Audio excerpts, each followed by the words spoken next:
ધાનેરાના દેઢા ગામમાં ખેડૂતોએ સર્વેનો વિરોધ કર્યો છે। ખેડૂતોએ હવન કરીને સરકારની સદબુદ્ધિ માટે પ્રાર્થના કરી હતી। દેઢા ગામની 1800 વીઘા જમીનમાં પાકને મોટું નુકસાન, સરકારની નીંદર ઉડે તે માટે ખેતરમાં ઢોલ પણ વગાડ્યો। સહાય નહીં મળે તો ખેડૂતની સ્થિતિ કફોડી બનશે। કમોસમી વરસાદમાં ખાતર બિયારણના રૂપિયા ડૂબ્યા।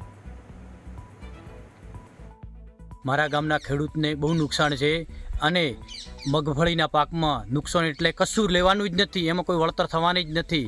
એટલે મજૂરી કરીને જો આજ સુધી એમને વિચાર કર્યો હતો કે હવે મારે બધું વળતર ચૂકવાશે, ખેડ ખાતરના દેવરાશે, પણ આજે કશું પ્રોબ્લેમ થાય છે એમ નથી।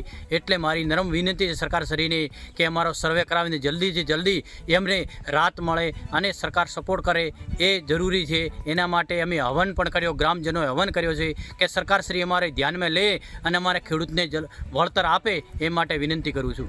મારા ગામમાં 1800 થી 2000 વીઘામાં મગફળી સાપ બગડી છે, ખેડૂતનો કોઈ વધાર નથી।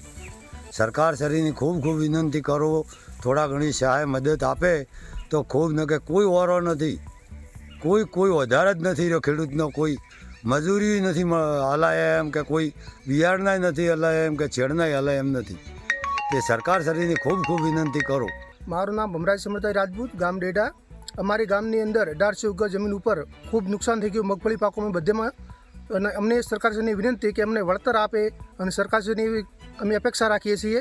અને અમે ગમને હવન પણ કરાવ્યું સરપંચ દ્વારા, અને સરપંચને બધે માગ કરી છે કે અમને બધે ગામની પબ્લિકને રાહત અપાવે સરપંચશ્રી।